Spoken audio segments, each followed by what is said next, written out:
So, Ricky Atkinson and Life, Crimes, and Hard Times is a breathtakingly scandalous story and a tale of redemption after having been drawn into a life of crime.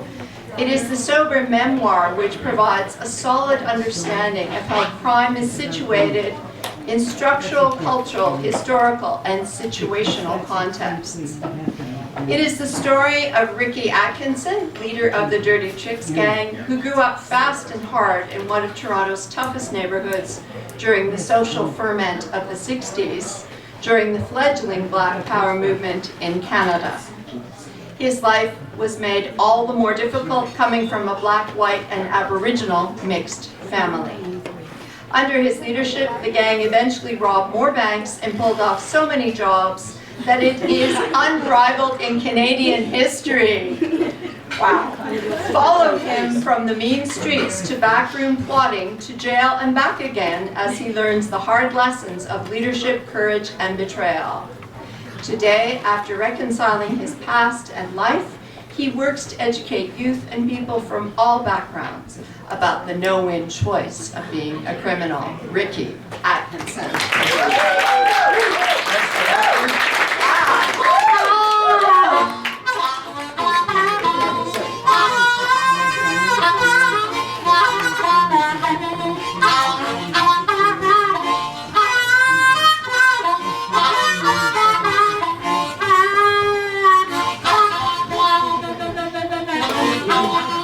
All power to the people, black power, black power.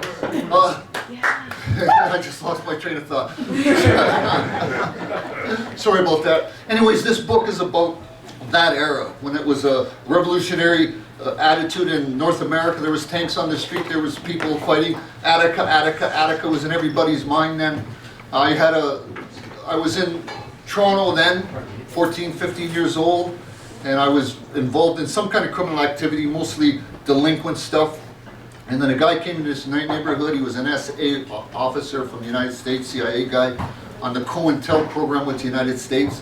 And he hooked up with the Trudeau government here, and I became his victim, and I always wondered why. So I got caught with some guns. My father kicked me out of the house. He did that blah, blah, blah, blah stuff. And that's where this story starts. And it starts at that juncture.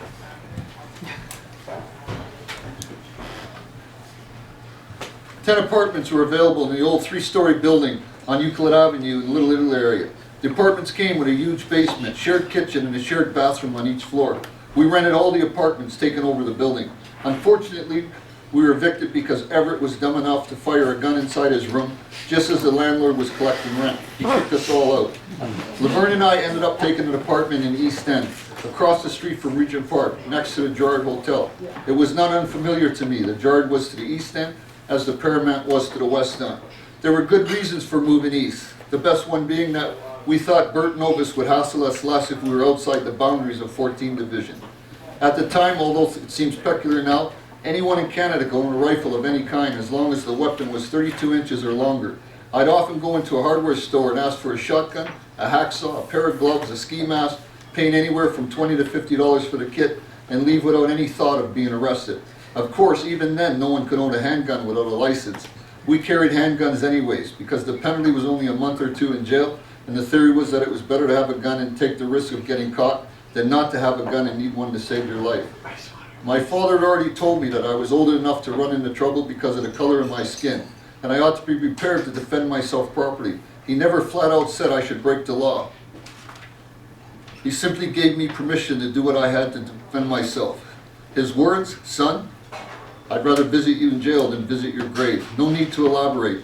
In addition to doing well in school, I was also enjoying basketball. Central Commerce went to the city finals when I was in grade 10. I kept trying to make sense of what I was learning in class and what I was learning on the streets. Sometimes the two worlds blurred, like when I put Pat in my pocket only to realize I had brought a gun. One day Laverne ran up to me during basketball practice. He was ecstatic. He could hardly contain himself. I got some good news, brother. I thought he'd come up with an easy way to make some money. What's up? There's a Black Panther recruiter in town. He wants to meet you. Meet me? How does he know I exist? I told him all about you. You're just a guy to lead us in the revolution. We need a strong brother to go up against the pigs. He forced his face close to mine, his eyes bulging with excitement. You gotta meet this guy. I knew about the Panthers. Everyone did. Nonviolent student leader Rocky Jones had started a chapter in Halifax, so there was a Nova Scotia connection. We all knew about the death of Chicago activist Fred Hampton and how the FBI had declared war on the Panther Party. Elchitz Cleaver was on the run for killing a cop. Party co-founder Bobby Sill and UEP Newton were in jail. I also knew about the Panthers' social programs and their commitment to protect and help the poor. The positives outweighed the negatives. He wants to hook up with us tomorrow after school at the Brunswick. I turned it over twice in my mind and then I agreed.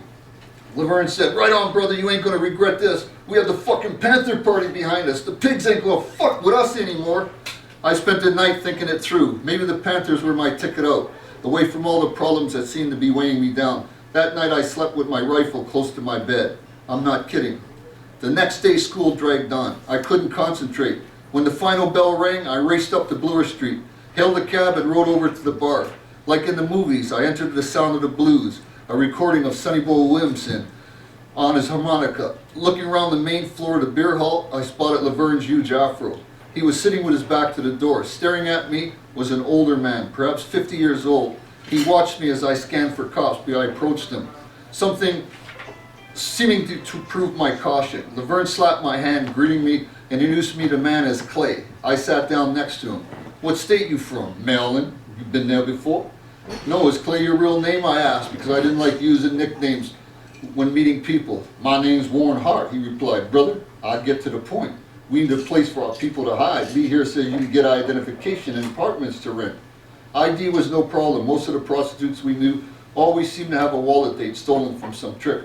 Hart leaned in close. Brother, Lee says you can get some guns. We need all the guns we can get. It was a lot like the movies. Everything steely cool. Every word gesture carefully weighed. What's in it for us? I can teach you everything there is to know about military tactics. I can show you how to protect yourself in any situation. I'm an explosive vectorist and I can teach you how to make bombs. I even teach you both how to do counter surveillance on the police. My eyebrows rose at that. He then said, I can teach you to be a man amongst men, but you've got to measure up. Do you measure up, Ricky? Just then I heard Sonny Boy singing in the background, don't let your right hand know what your left hand's doing. I smiled at the coincidence. I can do what has to be done, nothing more, nothing less. He raised his glass and then turned to Laverne. He's everything you said he'd be. The party needs you two, brothers. Laverne ordered another orange juice for me while Hart finished his beer. The three of us grew quiet as some long-haired college types took a table near us. I starts my classes tomorrow, said Hart in a whisper. Be there and bring some good people. With that, he got up and walked out. When he was gone, I whispered to Laverne, brother, we could lose some of this stuff. He knows. Laverne jumped up, slapped my hand. Damn right! The meeting had consequences. I went on to become the leader of the Dirty Tricks gang. Laverne's path eventually led him to spend 15 years in Canada's crack military unit, the Black Watch. The next day after school, Owen the crook, Brian, my brother Dwayne, Everett, Laverne, his girlfriend, Candace, and I walked into Warren Hart's small apartment. I was carrying a gym bag with 10 handguns in it. Sitting next to Warren was a red-haired, big-breasted white woman with a briefcase on her lap. Warren introduced her as his revolutionary front woman. Her name was Margaret Morgan. She looked like a typical suburban middle-class adherent to radical politics. I thought her and Hart just didn't match. Laverne handed the gym bag to Hart. He sipped it open and whistled. Then he touched Morgan's arm and she opened her briefcase. Inside was a hand grenade as well as a couple small gray tubes with yellow military-style writing on them. I took the grenade, feeling it, passing it around to the others. Then I pointed to the gray tube. What are those? You know what they are, Richard. I picked one up. Bombs. Hart smiled, and then he removed a large flip chart, revealing instructions for how to make a bomb and what kind of explosive we would use. After demolition school that night, I asked Dwayne what he thought of the Black Panther leader. My brother laughed uneasy. I don't trust the guy. Something up with him. He dropped out of bomb-making class that night. As for the rest of the gang, Owen showed up drunk once and was suspended indefinitely. Everett was happy enough living off of my cousin Marlene's prostitution business. He came to class one night and explained to the Black Panther that making war didn't put money in his pocket, but making love did. He dropped out of the class too. The rest of us stayed in the Black Panther bomb school. During the day I was Central Commerce math class. In the evening I went to the terrorist class. Our textbook was The Anarchist Cookbook. At night I'd finish my schooling in the bars and after-hour clubs. I was leading a triple life. Hart would not let us take notes. He drilled us on the need for secrecy. He told us he'd given lessons to the White Weather Underground, a group of white university radicals who were actually blowing up buildings. He taught other Panther chapters and gave the same lesson to us. To emphasize his credentials, he pulled out a photo taken in Vietnam. There were a few hundred white soldiers posing in a secure bunker area. In the center of the photo was a single black face. He handed me a magnifying glass, and there he was, Captain Warren Hart. All those guys were under my control. He showed me clippings of newspapers and articles about he started the Black Panther Chart in Baltimore. He taught us police and military tactics and showed us how to avoid traps. All of these lessons would come useful later in life. For homework, he gave us U.S. Army manuals to read. To build up an arsenal, Laverne and I broke into an Army surplus store on Queen and loaded a van with 30 caliber M1 rifles along with bullets, gas masks, and other assorted weaponry. We also began to bring Hart the money we were making from cracking safes and stealing, convinced that all of it was going to the Black Panther Party. Along the way, Hart taught us to earn respect in the community. He told us to set an example for others. Don't do no dope. Don't get drunk in public. Walk proudly and never ever back down from anyone. Know your comrades will back you up in any situation, but don't put anyone on the spot unnecessary. And remember, every group needs a leader. That's smart advice in any walk of life, but on the street it was even more important. He also told the others, Ricky's my number 2. You listen to him. His most important advice was serious stuff for a high school kid. Never show fear in front of the police, no matter the situation. Kill a pig if you have to, but never bow down to authority or you'll lose all you work for with one act of cowardice. Some memories from that time come back to me like movie scenes. One Christmas I was looking out the window at lightly falling snow down below. I could see footprints leading from the building across George Street into Regent Park, almost like a greeting card. I checked my closet. I had 10 rifles in there, and I knew my brother and Laverne had access to them. I checked them previously for safety reasons, leaving only one loaded and ready if needed. The loaded one was missing. Laverne was in his bedroom. I asked him where it was, and he told me who took it. I smelled trouble. I went downstairs, following the footprints to the snow, to the parking lot near Dundas and Sherburne. I saw a guy with my rifle crouching behind a car. In the snowy distance, a cop sat in his cruiser, writing a report or making notes of weather or something. As I snuck up behind him, I recognized the black teenager who was holding my rifle. He was from the neighborhood, and I knew one of his 11 siblings. I was quiet, and of course I was armed. What you doing? He grinned. I'm going to kill a pig. It's Christmas. I looked around, no eyes on us. I looked back. Now there are 2 sets of footprints in the snow leading from my place. Give me that rifle now. He handed it over without hesitation, but I thought it was strange the way he giggled. I saved a life that night. Merry Christmas, cop, whoever you are. I was at the Crossroads, one of the top male athletes at Central Commerce. The school was business orientated. My gym teacher, Frank French, kept encouraging me to do better in everything. He could see that I was gifted on and off the sports field. If I stuck with school and put the streets behind me, he insisted I can get a scholarship to an American university, and he was probably right. I was getting passing grades without putting in much effort, and I liked being the only boy in a class full of girls. But even as Mr. French was encouraging me, he sensed change. I liked the nightlife, the street life too much. I paid for that the rest of my life. I'm paying for it now. But Mr. French was one of the ones who tried to steer me right. It was sometime in October 1971. I was coming home from grade 9 basketball practice when I found a couple of my friends smoking a joint after school. I asked for a joint to give Laverne. He loved to smoke weed. As we walked around the corner on Parliament onto Gerard Street bouncing my basketball, I heard Laverne's voice coming from the back of the unmarked police car. Sidebar, those days police cars' windows in the back rolled down halfway, and they had no security screens. He called out, "The pigs are everywhere, it's a setup." As if to underline the point of our recent activities, he stuck his fist out the window and yelled, "Black power!" I reached into my pocket to find a joint to ditch it. Suddenly 10 plainclothes were around me. They were quick to point their guns at my head. Loudly and clearly, they told me to take my hands out of my pocket and get down on the ground. They took me to 51 Division, where I learned that someone had fired a rifle in my apartment. The woman who lived in the apartment upstairs was sitting on her couch when a bullet tore through it, then through her ceiling. Who knows where it went after that. The detectives, having searched my place, passed the rifles around trying to determine which one had been fired. Handcuffed, Laverne and I watched them work. I hadn't done anything wrong, but I wonder what charges would be brought against me. The cops couldn't tell which of the rifles had been fired without extensive testing, probably because we fired them as often as we could. We sometimes let them off in Regent Park, not far from their division, in the heart of downtown. Rifles aside, The cops seemed more interested in my Black Panther newspapers I had and the stacks of Chairman Mao's little red book that we sold on the street. They didn't threaten us, they didn't call us names, they knew we were our principal enemies, and they knew how serious things had become. We needed representation. Charles Roach was Toronto's most vocal black lawyer, so we called him. He rushed over to the station and advised the police to let us go. Since we were in school when the gun went off, they let us go, just like that. We refused to spend our own money on a cab and demanded the cops drive us home. So it was that Laverne and I left the station with our arms full of rifles and boxes of bullets. We held up the rifles for all to see, shouting Black Power slogans out the open police car windows. It's hard, no, it's impossible to imagine now. I was on probation, so I had to explain the situation to my probation officer, Lou Taylor. He was a positive force in the community and was often in the projects talking to my father and other community leaders. He helped turn many kids around, but he had no real influence on me. Since I hadn't done anything illegal, there was little they could do. Warren Hart was another matter. He berated us for hours for allowing a weapon to be fired unintentionally.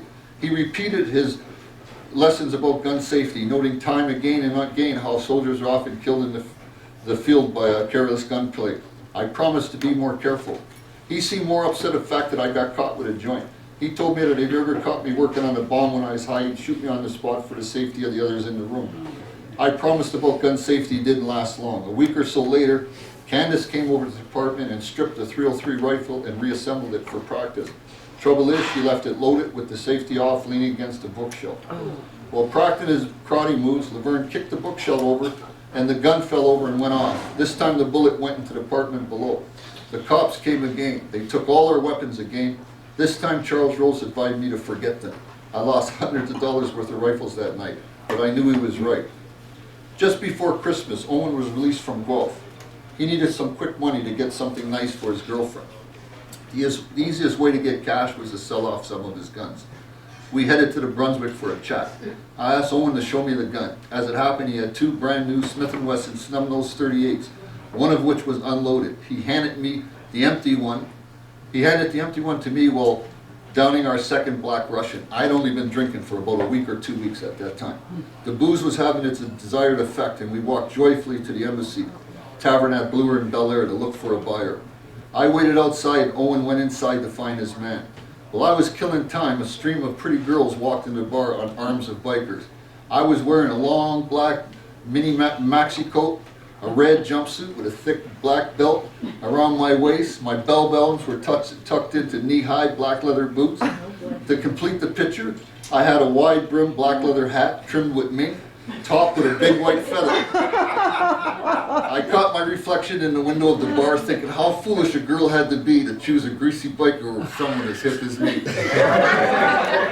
I was biding my time when a biker started to lift off at me. I let him run his mouth because he was too drunk to know what he was saying. It got to be too much when he staggered over to me and pushed me, so I cocked my fist and I let him have it. He was out cold before he hit the pavement. Suddenly, bikers came pouring out of the bar like angry beasts, crowding around and helping their injured brother to his feet. I made a calculation and pulled the gun out of my coat, pointing it at them and backing away slowly. Some of the bikers were liquid enough to taunt me, daring me to pull the trigger if I had the balls. I had plenty of balls, I just didn't have much sense. I aimed the gun at his knees, the biggest biker, and I pulled the trigger. The hammer clicked on an empty chamber. Oops. Kill the nigger!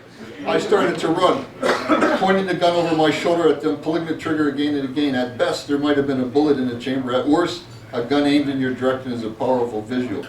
I hit the Bay Street subway station, was stopped by a crowd coming out of the exit. The bikers caught up with me and started throwing punches. I fought back, fleeing downstairs into the subway, running as fast as I could. Without thinking, I left off the platform and darted down the tunnel. We used to play as kids in those tunnels, so we knew them well. Better to get whacked by a train than to be beaten to death by bikers. They were stupid enough or angry enough to follow me. I readied myself and saw the glint of knives in the darkness. There seemed to be no way out.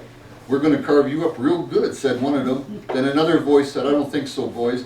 It was Owen, looking every much the crook. He loomed out of the nowhere and whipped out his gun.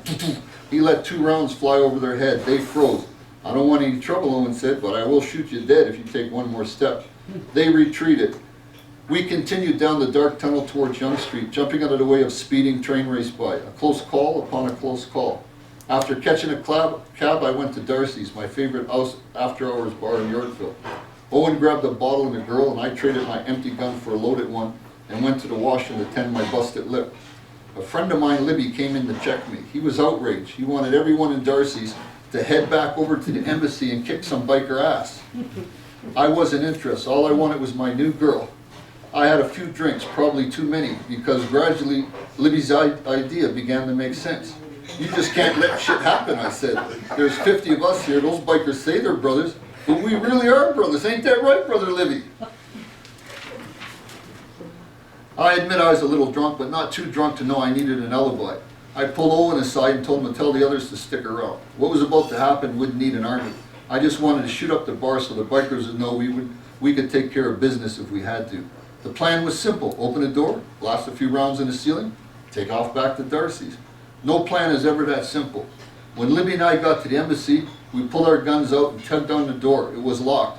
Everyone had gone home except for the cleaning staff. I banged on the door with the butt of my gun. I remember doing that, and I was thinking it might go off, but I did it anyways. It was locked. Everyone had gone home except the cleaning staff. Shit. I banged on the door with the butt of my gun until someone came and opened it. I stuck my head inside. Nobody was there but a couple guys mopping the floor. The guy who opened the door said, "The place is closed, mister." Well, what else could he say? Libby and I shrugged and walked off, vowing to come by the next night. Still, Libby wanted to smell some gunpowder. There were some ornamental lights strung on poles in the lane, and he asked me to shoot them out. This is in Yorkville Lane. Those, I guess the lights are still, but they just built them that day. Bang, bang, bang. I then heard Libby cry out. When I turned to look, he was lying in the snow with dark red blood gushing out of his belly. My mind went blank. What the hell just happened? All I could think of was that I'd better get rid of my gun. I ran and threw that gun as hard as I could and then heard it go off as it hit the street on the other side. I walked over to Libby, thinking he was dead. He was alive enough to shout weakly, "Don't leave me, man. I don't want to die." I went back to him and slid my hands under his body. There was an exit wound in his back where the bullet had gone clean through and my finger went in it. I picked him up, cradled him in my arms, and walked him down the lane back to Yorkville Avenue. The blood was pouring from him in spurts. I was covered in it. I knew I had to get help, but it was late and there was no one around. He moaned in my arms when I saw him. "You shot me, man." I had no idea what happened. It didn't seem possible to me. I had to say something, so I blurted out, "3 white boys in a blue Chevy shot you, man." That's when I saw Sharon. She looked at me. I was holding Libby in my arms, both of us covered in blood, and then miraculously there was an ambulance at the curb. And I find that strange. Right there was an ambulance sitting on the curb. Go figure. Sharon had hailed a cab and we followed the ambulance to the hospital. But I told the cabbie to keep going. We headed to the West End, the home of a friend where I figured we would be safe. I'm in trouble again.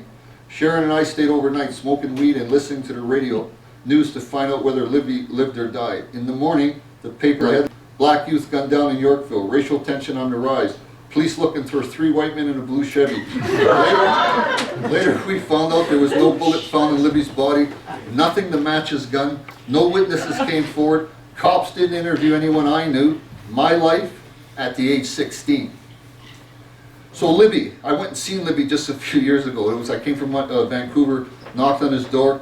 "Hey brother, I'm unarmed." And he's like, let me in his house, and he told me his life story. The bullet went right through him, didn't damage any work. So he's got grandkids, he worked in a company, he taught football, so that was good. The guy that was crouching in the snow, they're gonna shoot the cop, his name's Eddie, I won't say his last name. Apparently he had some mental health issues. Those issues were treated. And over the last 60 years, because that's how long it's been, I never heard of him getting into trouble. So whatever they did for him worked. Hart, that black CIA agent, headed a Baltimore chapter of the Black Panther Party, a thorn in the Canadian justice system because he was as crooked as sin. We never robbed banks and we never used the guns as tools to do that until we met Hart. He was really proficient at that. If you read the book about Eddie Conway, the guy who started the Black Panther chapter with him, he talks about why Hart all the time wanted me to do robberies. He couldn't understand it, which was Hart's thing. Hart died in prison in 2009 from running a big drug operation with Dade County cops out of Miami. That's my story, man. Wow.